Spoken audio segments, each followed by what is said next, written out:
Shalom, shalom, shalom, shalom. Mes frères et sœurs en Christ. Shalom mes bien-aimés. Shalom Libota Nzambé. Shalom serviteurs et servantes de l'Éternel. Au nom de Jésus, c'est bien moi votre frère Levi Diangani. Je viens encore ce matin partager avec vous cette prophétie des Jean. Je voulais que nous partagions le livre des Jean 11. Le Seigneur m'a fortement béni ce matin. Il m'a parlé sur l'illumination et l'aveuglement.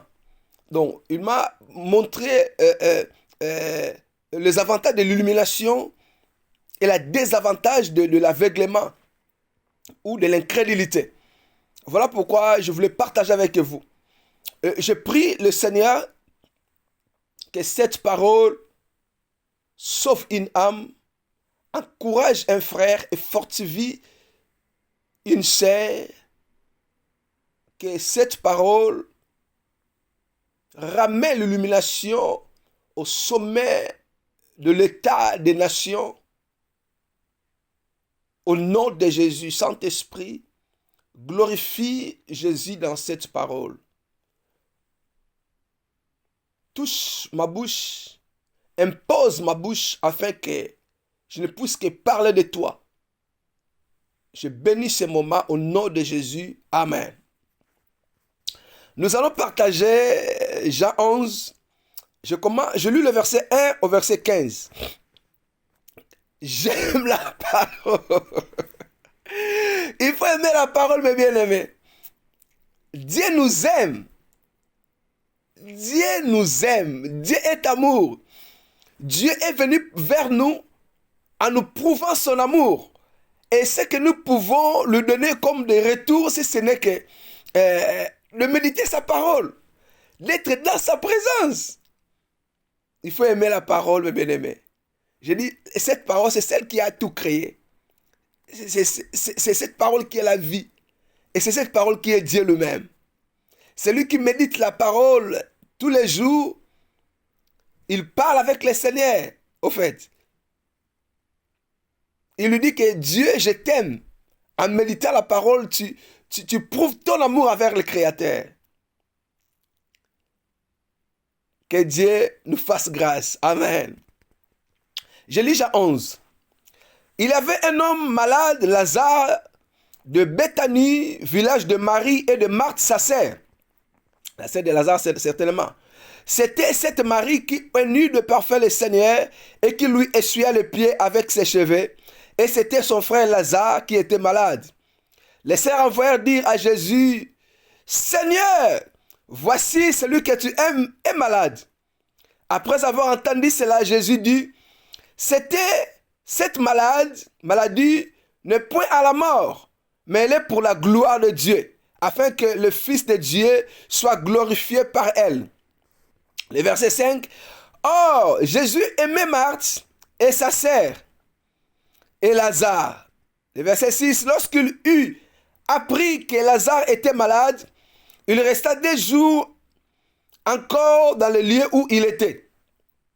Et il dit ensuite aux disciples, « Retournons en Judée. » Les disciples lui dirent, « Rabbi, les Juifs tout récemment cherchaient à te lapider et tu retournes en Judée. » Jésus répondit, « N'y a-t-il pas 12 heures au jour? Si quelqu'un marche pendant le jour, il ne bronche point, parce qu'il voit la lumière de ce monde. Mais si quelqu'un marche pendant la nuit, il bronche, parce que la lumière n'est pas à lui. » Après ces paroles, il leur dit, « Lazare, notre ami, dort, mais je vais le réveiller. » Les disciples lui disent, « Seigneur, s'il dort, il sera guéri. » Jésus avait parlé de sa mort, mais il crie qu'il parlait de l'assoupissement du sommeil. Alors Jésus leur dit ouvertement que Lazare est mort. Et à cause de vous, afin que vous croyiez. Donc Lazare est mort à cause des disciples, afin qu'ils croient. Il dit, je me réjouis de ce que je n'étais pas là, mais allons vers lui. Allons vers lui. Amen. Je me limite ici parce que le texte est tellement très long. Il y a beaucoup de révélations et je ne saurais pas tout dire parce que je veux faire une courte vidéo. Une courte vidéo. Voilà pourquoi je ne voulais pas lire tous les textes, sinon, mais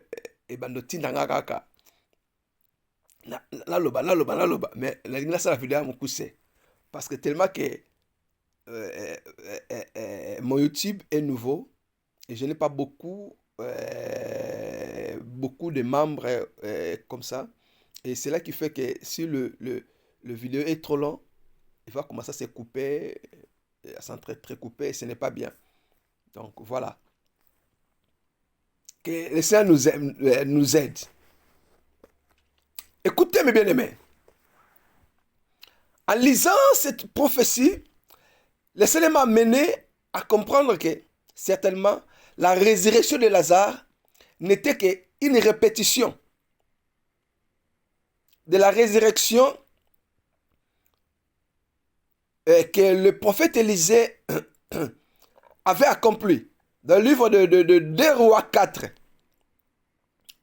nous allons comprendre. La Bible dit déjà ici qu'il nous prouve que Jésus aimait cette famille. Il aimait tellement cette famille qui se fait que lorsque leur frère Lazare était malade, ses sœurs envoyaient des gens vers le maître pour qu'il revienne afin qu'il guérisse certainement leur frère. Donc ils croyaient au Seigneur. De retour, le Seigneur aimait cette famille. Vous voyez déjà au commencement comment la prophétie présente le cerf de Lazare. Lisons.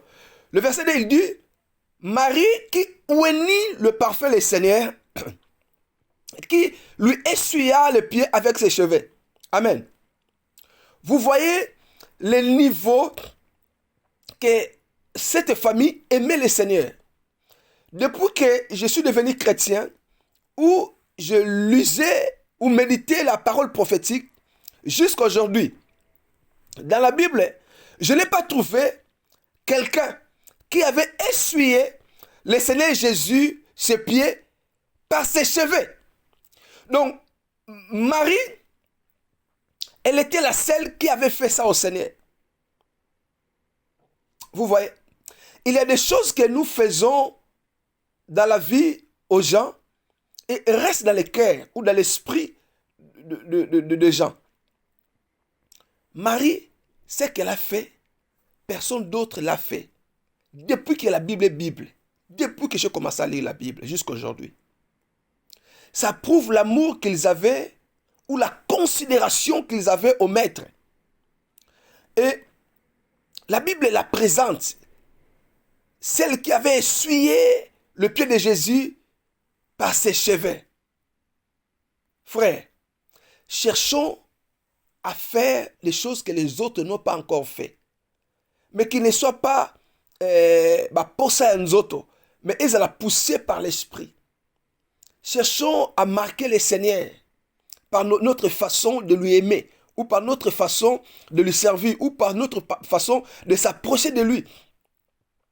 Je dis ce matin moi-même, je dis Seigneur, aide-moi. Que tous les jours, lorsque je vais commencer à adorer ou de t'adorer, que je dise des nouvelles mots.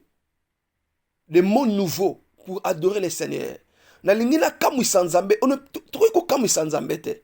Mais ngala lingi na lobi sakanzambe makamwa sika. Chaque jour, je voulais, à cause de ce que j'ai lu, ce que Marie avait fait, et je veux aussi adorer le Seigneur par de nouvelles mots. C'est possible, mes bien-aimés. Elle était la seule qui l'avait fait. Tu peux encore dire des choses de nouveau chaque jour pour toucher le Seigneur. C'est là qui fera que lorsque Nzamba na banal na ye prophétique à nos mona, non. Ça, c'est Marie qui avait fait. présenter, écoute, c'est comment on présentait Marie, celle qui avait essuyé le pied de Jésus.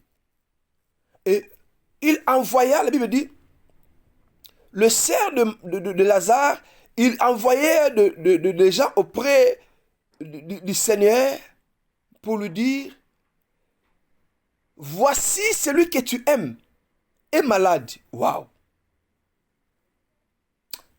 Jésus aimait cette famille. La Bible dit, Marie et Marthe aimaient Jésus. Mais Jésus, de retour, il aimait leur frère Lazare. Il présente Lazare auprès du maître. Voici celui que tu aimes est malade. Est-ce que si je pouvais te présenter auprès du Seigneur, tu dis, non frère Lévi, prie pour moi pour cette situation. Comment pourrais-je te présenter auprès de Dieu?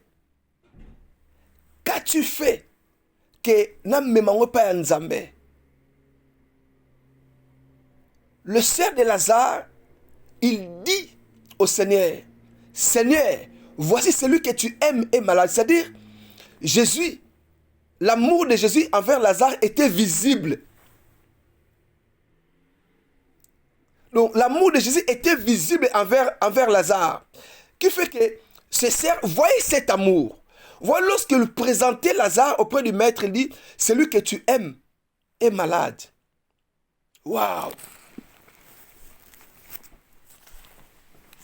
Et la Bible dit ceci. Jésus écoutait cela. Lorsqu'ils ont venu vers Jésus, c'était le premier jour. C'est important.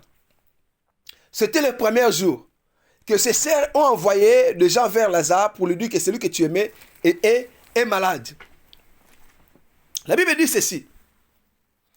Le maître, lorsqu'il a pris cela, il est resté encore 2 jours. Ça fait 3. C'est nécessaire. Le premier jour, les cerfs de Lazare envoyèrent quelqu'un, leur serviteur, auprès du maître pour lui annoncer la maladie de Lazare. C'était le premier jour qu'ils ont venu auprès du maître. Et la Bible dit, en écoutant cela, Jésus est resté encore 2 jours. Ça fait 3 jours. Et le 3e jour, je prends la Bible. La Bible dit, lorsqu'il apprit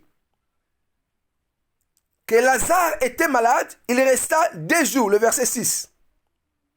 2 jours encore dans le lieu où était. Et il dit ensuite aux disciples, c'est ici qui m'a fait beaucoup rire ce matin. Et il dit aux disciples, retournons en Judée. Les disciples lui dirent, Rabbi, les Juifs tout récemment cherchaient à te lapider et tu retournes en Judée. J'aime la parole. Écoutez bien. Jésus dit ceci. Il dit, lorsqu'il a appris que celui qu'il aime beaucoup, Lazare, est tombé malade, il dit, retournons à Judée. C'est-à-dire, moi et vous rentrons en Judée ou retournons en Judée pour soutenir notre frère Lazare qui est malade. Mais écoutez ce que les disciples disaient. Les disciples répondirent, récemment, les Juifs cherchaient à te lapider. Et tu veux retourner à Judée. C'est des langages. Jésus disait retournons. Donc moi et vous, retournons à Judée, à Bethanie. Et il dit à Jésus, Olingi Ozonga. Jésus disait retournons, donc nous retournons ensemble. Bon, babi, non. Yonde Olingi Ozonga, susukuna bisika ba lapide biso. Arabasuke imailanda rabosia. Shata ramasuke tabraike tabro. Nazoloba na molimo ke Nzambe afungola biso misa molimo. C'est que je disais en langue. Que Dieu nous ouvre l'entendement spirituel et qu'il nous ouvre les yeux de l'esprit. Afin que nous comprenions la parole. Il dit, retournons à Judée. Mais il lui dit de retour, tu veux retourner à Judée. Donc, ça dit que si tu veux retourner, tu retourneras sans nous. C'est ici que le Seigneur commence à me parler. C'est ici. Le Seigneur commence à me parler. Il me dit, fils, voici l'importance de l'illumination. Ici, le Maître Jésus voyait une autre chose. Et aussi les disciples voyaient une autre chose. Jésus voyait quoi? Déjà, Jésus voyait la résurrection de Lazare. Et Dieu serait glorifié. Mais les disciples voyaient la lapidation, la prison. Ils voyaient comment il serait lapidé. Vous voyez? Des dimensions ou la dimension de l'illumination. Que vois-tu, mes bien-aimés? C'est ici que le Seigneur commence à me parler. Il me parle de l'illumination. Je dis, mais l'illumination, mais oui. L'illumination ou la clairvoyance. Dans ces temps de la fin, comme serviteurs, nous avons besoin de l'illumination. Oh, la Bible dit quoi? La Bible dit ceci. Un disciple accompli sera égal à son maître. Voilà pourquoi, si vous lisez dans l'Ancienne Alliance, lorsque Dieu appela Moïse, il lui confia le peuple d'Israël dans le désert. La Bible dit, Moïse avait 70 anciens ou 70 serviteurs, 70 serviteurs. Mais Dieu voyait le service ou le fardeau que Moïse avait été tellement grand, tellement fort, il ne pouvait pas supporter cet fardeau de Moïse. Et Dieu va faire quoi? Dieu va prendre l'esprit de Moïse, il va le diviser aux 70 anciens d'Israël, à ses 70 serviteurs. Pour comme à la même dimension que Moïse. Pourquoi? Parce que s'il n'avait pas l'esprit de Moïse, il pourrait commencer à contredire Moïse. Et nous avons vu, dans le marche des enfants d'Israël, vous avez vu combien de fois il y avait la rébellion, combien de fois il y avait les rébellions, combien de fois que ce peuple contredisait Moïse. Vous voyez? Parce que tous n'avaient pas l'illumination ou l'esprit de Moïse. Les 70 anciens ne contredisaient pas Moïse parce qu'ils avaient l'esprit de Moïse. Nous avons besoin de l'illumination, mes bien-aimés. Le Seigneur m'a fait comprendre beaucoup de choses sur l'illumination. Que le Seigneur nous aide. Que je reste dans ce que Dieu veut nous parler. Parce que sinon je vais monter de beaucoup de choses. Mais je vais rester sur l'illumination. Écoutez. Le disciple craignait la lapidation. Vous voyez. Les disciples voyaient la lapidation, mais Jésus voyait la résurrection de Lazare et Dieu glorifié. Vous voyez. J'ai lu le verset 9. Écoute ce que le maître dit. Jésus répondit, n'y a-t-il pas 12 heures au jour? Si quelqu'un marche pendant le jour, il ne bronche point, parce qu'il voit la lumière de ce monde. Ceux qui montent à la midi, pourquoi? Parce qu'il voit clair. Et le verset 10, il dit, mais si quelqu'un marche pendant la nuit, pendant les ténèbres, il bronche parce que la lumière n'est pas en lui. Prophétiquement parlant, le Seigneur me parle ici, il me dit, les disciples, ils étaient aveuglés. Or, l'aveuglement amène l'incrédulité. Et vous allez comprendre. Et l'incrédulité amène la mort. Le verset 11, après ces paroles, le Seigneur leur dit, Lazare, notre ami, dort, mais je vais les réveiller. Aide-nous, Seigneur, aide-nous. Les disciples lui dirent, le verset 12, Seigneur, s'il dort, il sera guéri.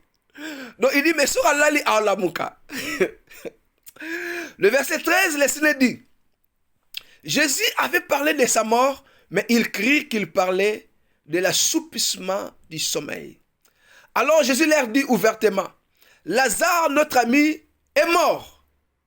Et à cause de vous, afin que vous croyiez, je me réjouis de ce que je n'étais pas là, mais allons vers lui. Waouh! Vous voyez? Et lorsqu'ils sont partis, non, je continue. Le verset 16. Sur quoi Thomas appelé Didyme dit aux disciples, allons aussi afin de mourir avec lui. Vous voyez l'aveuglement. L'autre disciple dit, bon, token de poto koufaka ensemble naïe. Le verset 17, Jésus étant arrivé, trouva que Lazare était déjà depuis 4 jours dans le sépulcre.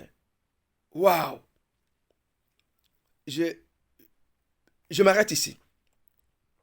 Il dit, après, lorsqu'il arriva, la Bible dit, Lazare était déjà mort, était déjà dans le sépulcre déjà 4 jours. Je disais au commencement, le premier jour où le frère de Lazare envoya leur serviteur pour dire au maître que leur frère était malade, c'était le premier jour lorsqu'il arriva, le serviteur arriva auprès du maître, c'était le premier jour. Et Jésus resta encore 2 jours. Ça fait 3 jours. Amen. Le premier jour, il est venu rencontrer Jésus pour lui dire la maladie de Lazare. Jésus a pris le premier jour et Jésus resta 2 jours. Ça fait 3 jours. Et lorsque Jésus arriva là-bas, la Bible dit, Lazare était déjà mort, 4 jours était déjà dans le sépulcre. Donc ça dit, 3 jours plus 4, ça fait quoi? 7. Vous allez comprendre. Le Seigneur m'amène à comprendre ceci. L'illumination. Qu'est-ce que le disciple voyait? Le disciple voyait la lapidation. Que récemment, ils avaient fui Béthanie parce que les Juifs leur cherchaient de les tuer ou de les lapider. Et ils avaient fui. Or, Jésus voulait retourner à Béthanie, mais les disciples s'opposaient au Seigneur. L'opposition du disciple qui a fait que Lazare qui était malade, Lazare meurt. Vous voyez. Et il ne voyait pas la maladie de Lazare. Le disciple voyait la lapidation ou la prison. Mais Jésus voyait la résurrection de Lazare et Jésus soit glorifié. Et Dieu soit glorifié. C'est ici que le Seigneur me parle. L'attitude des disciples de Jésus. Le disciple de Jésus, malgré qu'il était avec le maître, mais leur intelligence ou leur esprit était toujours bâclé. Ils étaient incapables de voir ce que Dieu voit. Ils étaient incapables, mes bien-aimés. C'est ça ce que nous sommes dans ce temps de la fin. Il y a des gens qui sont morts dans nos églises, ou dans nos églises, il y a beaucoup de morts. La vie totale du Seigneur Jésus est absent dans la vie de son peuple. À cause de nous, des serviteurs. Pourquoi? Parce que nous voyons seulement ce que l'homme ordinaire voit. Vous voyez? Les disciples voyaient la lapidation. Et leur incrédulité a tué un homme. Dieu commence à me dire, là c'est le temps de la fin, nous comme serviteurs, nous avons besoin de cet don, de discernement des esprits. Cet don nous amène à l'illumination, à la clairvoyance. Celui qui est clairvoyant, il voit ce que Dieu voit ou ce que Dieu attend. Qu'est-ce que Dieu attend de nous dans ce temps de la fin? Dieu veut que les hommes soient sauvés. Dieu veut que nous prêchions la repentance. Dieu veut que les âmes se convertissent parce que Jésus est à la porte. Mais nous voyons quoi? Nous voyons ce que le corps a comme besoin. Vous voyez? Et ils avaient peur que leur corps souffre par la lapidation. Ils avaient peur de la prison. Vous voyez? Les serviteurs ordinaires de cet âge de la fin, ils voient seulement la guérison. Ils voient seulement Okobota, Okobala, Okozambongo, Okokomariche. Oui, c'est vrai. Il voit seulement ton père est sorcier, les liens héréditaires. Il voit le prière des combats spirituels. C'est que l'homme de Dieu voit dans ce temps de la fin. Et ça me dit, nos esprits est bâclé. C'est ça l'incrédulité. Celui qui a l'illumination, il voit Jésus est à la porte.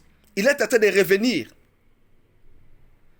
Si vous écoutez le langage onayoka kilobi et pas une bateau, makambo ne tozoboya, makambo tu vas comprendre que la vie de Jésus est totalement absent. Et ceux qui transmettent ces paroles, ce sont nos intercesseurs de l'église. Ceux qui intercèdent dans nos églises. Ceux qui modèrent, ceux qui modèrent, ceux qui prêchent et ceux qui interprètent. C'est ces gens-là. Oh, tout ce monde, le langage du monde, il y a un monde qui transmettre facilement. Mais le langage de Dieu, ils ne peuvent pas les transmettre. Pourquoi? Parce que leur esprit est bâclé. Ils n'ont pas l'illumination. Vous voyez? Or, l'illumination, le Seigneur m'a fait comprendre, l'illumination nous amène à l'élévation, l'illumination nous amène à plaire à Dieu. Or, celui qui est illuminé, c'est un peu difficile que celui qui est illuminé a un mauvais choix. Le Seigneur dit ici, celui qui est illuminé, c'est comme celui qui marche en plein midi. Or, celui qui est aveuglé ou celui qui vit dans le ténèbre, c'est celui qui vit, celui qui est... c'est celui qui marche dans la nuit. C'est celui qui vit dans les ténèbres, au fait.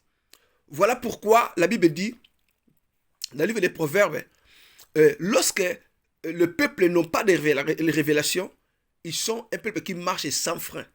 Vous voyez, l'absence de la révélation tue. Donc l'absence de l'illumination tue l'Église. Et vous allez comprendre une chose. L'attitude de ces disciples du Seigneur, c'était ce que Moïse avait manifesté dans le livre de Nombres 20. L'incrédulité. L'incrédulité de Moïse a fait tuer tout un peuple.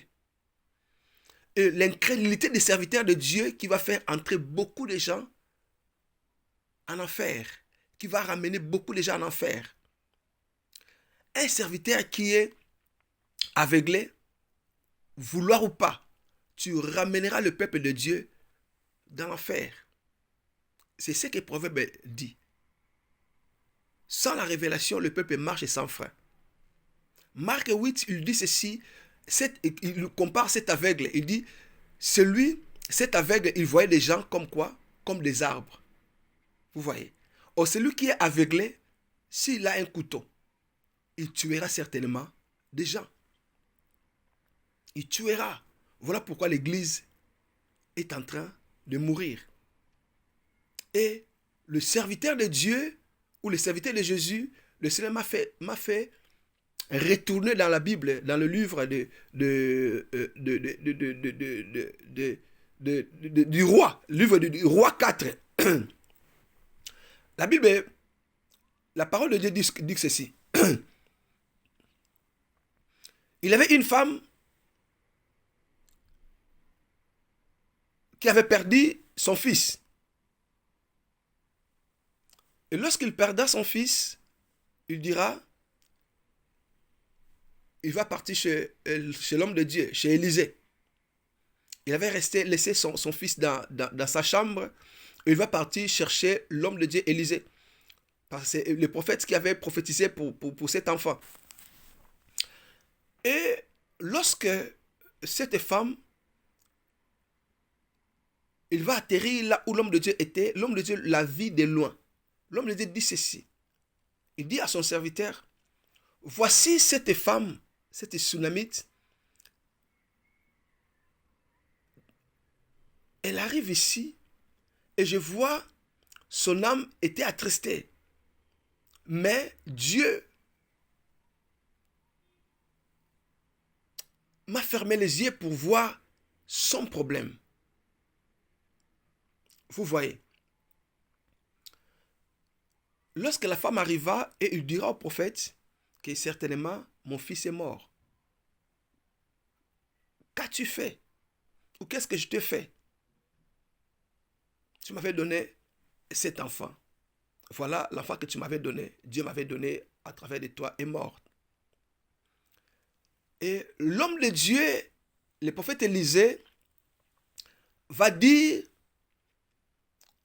à son serviteur Géasi, il lui donna son bâton. Il dit, cours vite.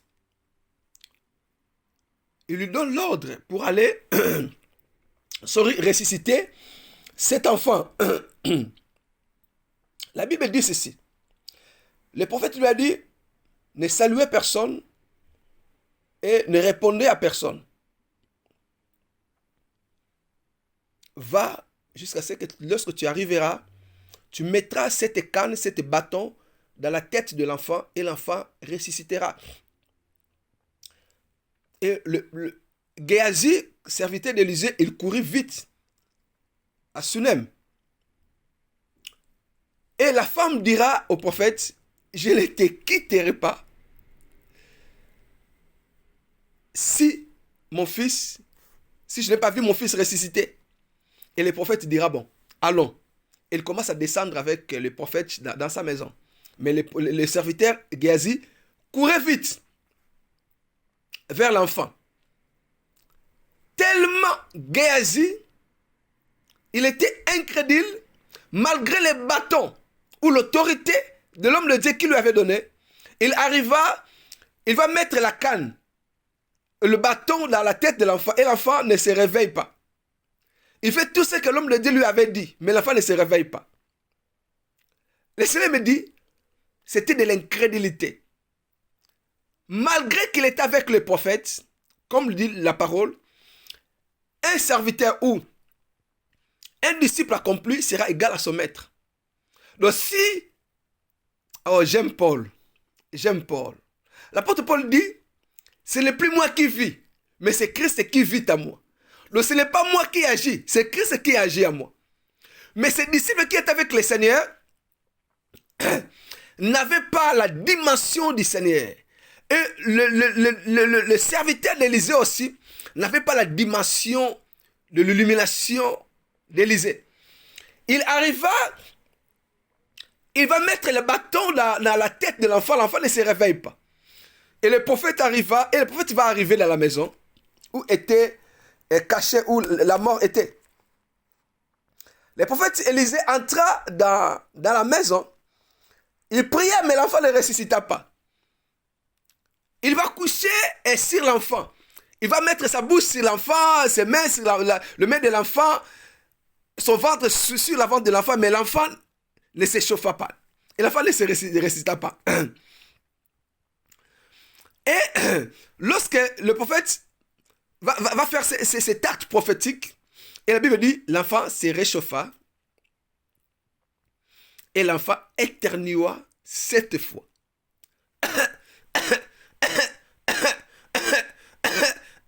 Cette fois, et l'enfant a repris vie. L'enfant ressuscita. Vous voyez? Et il va prendre l'enfant donnant à cette femme. Et le Seigneur commence à me parler par rapport à cela. Il dit, l'enfant éternua 7 fois. Si vous lisez 2 Rois 4, vous lisez le verset, attends, pour que la page est bungate. Je lisais 2 Rois 4. 2 Rois 4, vous lisez à partir du verset 30. À partir du verset 18 jusqu'au verset 37. Et j'ai lu seulement le verset 34. La Bible dit, le verset 33, Élisa entra et ferma la porte sur eux deux, lui, et il pria l'Éternel, donc lui et l'enfant, la mort. Il monta et se coucha sur l'enfant, il mit sa bouche sur sa bouche, ses yeux sur ses yeux, ses mains sur ses mains, et il s'étendit sur lui, et la chair de l'enfant se réchauffa. Élisa s'éloigna, alla ça et là par la maison, puis il remonta et s'étendit sur l'enfant, et l'enfant éternua 7 fois. Et il ouvrit les yeux.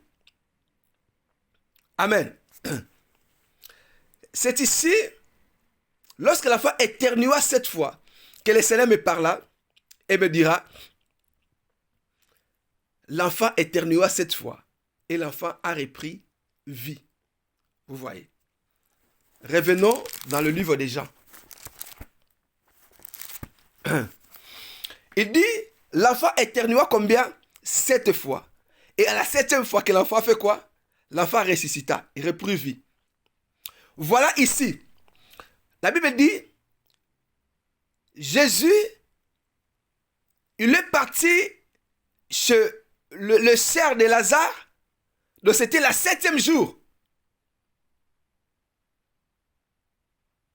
Parce que le premier jour, on veut dire au Seigneur Jésus que l'enfant était malade. Donc, et Lazare était malade. Certainement, il n'était pas encore mort, il était malade. Et Jésus resta, le premier jour, Lazare était malade, le deuxième, et Jésus resta 2 jours. Ça fait 3 jours. Lorsque Jésus arriva à Béthanie, la Bible dit, Lazare était déjà mort. Il y a 4 jours qu'il était déjà dans le sépulcre. Vous voyez. 4 jours qu'il était déjà dans le sépulcre, plus 3 jours. Ça fait combien? 7 jours. Voilà pourquoi Jésus avait fait 7 jours pour arriver dans la maison de Marie et de Marthe, le cerf de Lazare. Lorsque je méditais la parole, j'ai dit, mais pourquoi le maître avait ressuscité même un enfant qui est son père, le fils du centenier? Satan avait dit, non, ne viens même pas dans la maison, dis seulement un mot. Mais pourquoi il n'avait pas fait ça ici?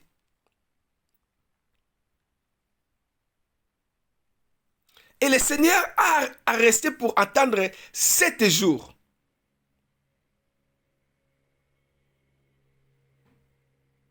Je voulais savoir, mais pourquoi le Seigneur avait beaucoup longtemps attendu? Et le Seigneur m'a ramené, me dit que non. Tout ce que Jésus posait comme acte, c'était prophétique. Donc la résurrection de Lazare n'était que l'accomplissement ou la résurrection du prophète Élisée qui avait fait chez le fils de la femme Sunamite.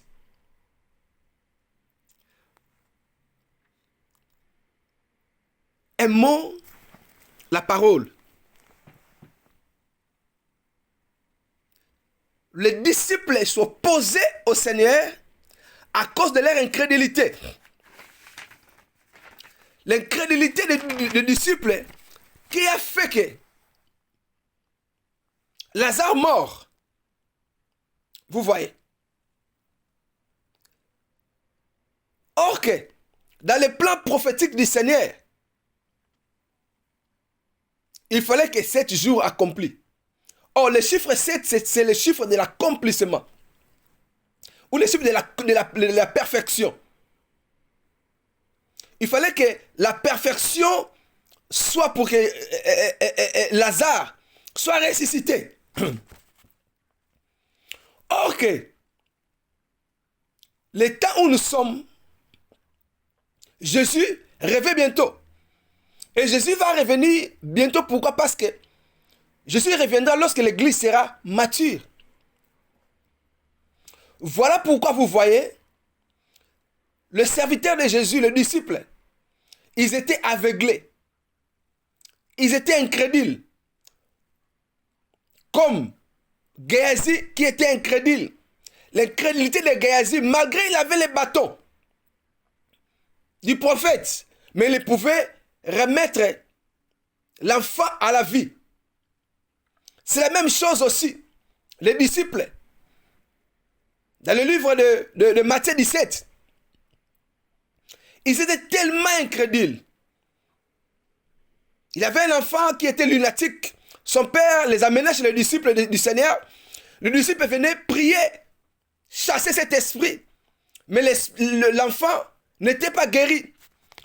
Et le père est venu vers le maître, il dit, tes serviteurs, ils n'ont pas pu à ressusciter ou à guérir mon fils, qui est lunatique et prêt à la mort. Et Jésus dira aux disciples, race incrédule et perverse, jusqu'à quand serai-je en vous? Jusqu'à quand resterez avec vous? Vous voyez, ces disciples étaient incrédules. L'incrédulité, c'est l'aveuglement. L'aveuglement amène la mort. Que voyons-nous dans l'église dans ces temps de la fin? L'église qui pourrait être spirituelle, mais l'église est aveuglée. Le peuple de Dieu est aveuglé. Pourquoi? Parce que le serviteur ou le serviteur qui les conduit, ils sont aveugles. Voilà pourquoi la vie des maîtres ne peuvent pas manifester en eux. Voilà pourquoi nous avons beaucoup de morts dans l'église. Vous voyez, le langage qui est dans le monde, vous le trouverez dans l'église. Le Seigneur m'a fait savoir qu'il y a la mort dans l'église, mes bien-aimés. C'est ça ce qu'apôtre Paul disait dans l'église de Corinthe. Il dit, apôtre Paul a dit, l'église de Corinthe avait tous les 9 dons de l'esprit. L'église qui manifestait beaucoup de plus les dons de l'esprit. Mais, les gens qui étaient dans l'église, ils n'étaient pas différents aux gens qui étaient au monde. Vous voyez, il n'y avait pas la différence entre les prostituées qui étaient dans le monde et les sœurs qui prophétisaient dans l'église. C'est ce que le temps même que nous vivons aujourd'hui. Les serviteurs qui nous prêchent la parole, eux-mêmes, ils sont aveuglés. Voilà pourquoi ils sont incapables de transmettre la vie de Christ. Et la résurrection que je parle ici, dans ce temps de la fin, c'est lorsqu'un homme reçoit le Seigneur, lorsqu'il y a des conversions, c'est ça de la résurrection. Nous avons des morts dans nos églises. Pourquoi? C'est à cause de serviteurs qui sont bâclés de l'esprit, qui vivent dans les ténèbres, qui n'ont pas l'illumination. Et cette ténèbre qui amène l'incrédulité, or que l'incrédulité bloque les réveils spirituels dans l'église. L'incrédulité est la cause de la mort. La cause de la mort dans nos églises. L'incrédulité est la cause des divorces dans ces temps de la fin dans nos églises. Vous allez voir même, lorsque dans le livre de Matthieu 19, lorsque les Juifs, les pharisiens, ils sont venus vers Jésus pour le piéger, pour la divorce. Il lui posa la question, est-ce que la question de divorce, et le Seigneur va dire, si Moïse, vous avez inscrit la lettre de divorce chez vos femmes, c'était à cause de votre incrédulité. Vous voyez? Or, même le divorce, et beaucoup aujourd'hui dans nos églises, c'est encore de l'incrédulité, à cause de l'aveuglement. Jésus a dit dans le Matthieu 19, au commencement n'était pas ainsi, parce que la femme était dans l'homme. L'homme et la femme étaient une même chair. Vous voyez? Voilà pourquoi il dit, personne ne sait pas ce que Dieu a joint. Vous voyez? L'incrédulité, l'absence de l'illumination dans l'église qui amène le divorce, qui amène l'incrédulité. Or, l'incrédulité est la cause de non-repentance, de non-repentance sincère dans l'église. Il n'y a plus la repentance dans nos églises. C'est à cause de l'incrédulité des hommes de Dieu.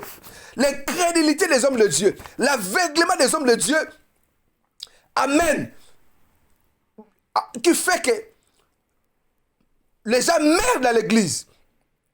L'incrédulité. L'incrédulité, c'est de l'aveuglement. Vous voyez?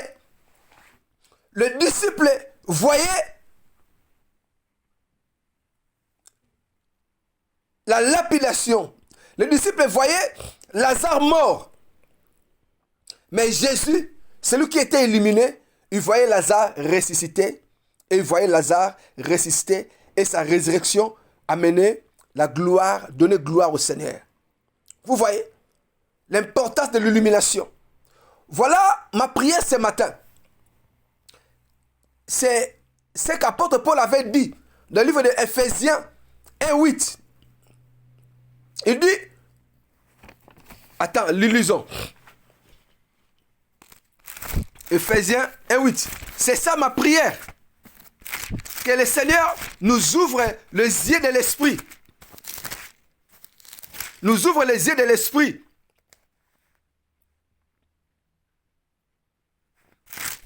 Nous ouvre les yeux de l'esprit pour que nous comprenions, nous comprenions les Écritures.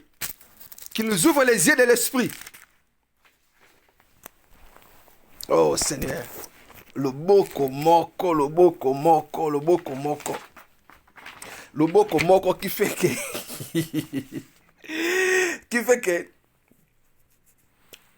qui fait que je bouge beaucoup. Je parle de l'incrédulité. Je parle de l'Éphésiens.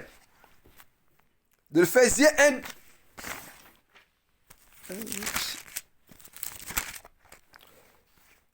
Non, c'est l'Éphésiens 1:18. C'était la prière de l'apôtre Paul. Il dit quoi? Il dit le verset 15. C'est pourquoi moi aussi ayant entendu parler de votre foi au Seigneur Jésus et de votre amour pour tous les saints, je ne cesse de rendre grâce pour vous. Je fais mention de vous dans mes prières afin que Dieu de notre Seigneur Jésus-Christ, le Père de gloire, vous donne un esprit de sagesse et de révélation dans sa connaissance, qu'il illumine les yeux de votre cœur pour que vous sachiez quelle est l'espérance qui est attachée à son appel et à la richesse de la gloire de son héritage qu'il réserve aux saints. Amen. C'est ça ma prière. Que le Seigneur vous donne, qu'il vous ouvre les yeux, qu'il vous donne cette don, cette grâce de l'illumination, afin que vous compreniez quelle est la volonté de Dieu dans ces temps de la fin. Parce que si nous ne sommes pas illuminés, nous agisserons comme le disciple de Jésus. Le disciple incapable de Jésus. Et le serviteur du prophète Élisée. Or, celui qui est illuminé, il est avantagé pour sa vie, d'abord, pour ses voisins, pour son pays et pour sa nation. Vous voyez, l'illumination amène le réveil spirituel. L'illumination amène le réveil spirituel. L'illumination amène les gens à la repentance. L'illumination amène le peuple à connaître la volonté de Dieu et à connaître ce que Dieu attendait. Que Dieu nous aide. Que Dieu nous fasse grâce. Que l'esprit qui est dans cette parole ce matin, qu'il nous ouvre l'esprit, afin que nous voyions comme Jésus. Et je prie le Seigneur que l'aveuglement ou l'incrédulité te quitte, toi qui lis cette vidéo, que l'incrédulité te quitte au nom puissant de Jésus. Et je prie comme prophète que tes yeux de l'esprit s'ouvrent maintenant. Au nom de Jésus, que l'hysope qui est le sang de Jésus purifie tes yeux afin que tu voies comme Dieu, afin que tu voies comme Jésus. Mais bien aimé, celui qui est illuminé ou celui qui est clairvoyant, il voit 9 fois plus que l'aigle. Parce que l'aigle voit 8 fois plus que l'homme ordinaire. Mais celui qui est illuminé, il voit 9 fois plus que l'aigle. Laisse que Dieu nous aide, afin que nous voyions comme lui. Pour que nous échouons pas. Or, les aveuglés ou les incrédules, leur part est à la Guéhenne, à l'enfer. Les illuminés, leur part est au royaume de Dieu. Et laisse que le Seigneur bénisse sa parole. C'était moi, votre frère Lévi. Je vous ai apporté cette parole ce matin, afin que vous soyez illuminés, afin que vous aimez la clairvoyance, l'illumination, afin que vous rejetez l'incrédulité et l'aveuglement, au nom de Jésus. Shalom, shalom, shalom. Maranatha.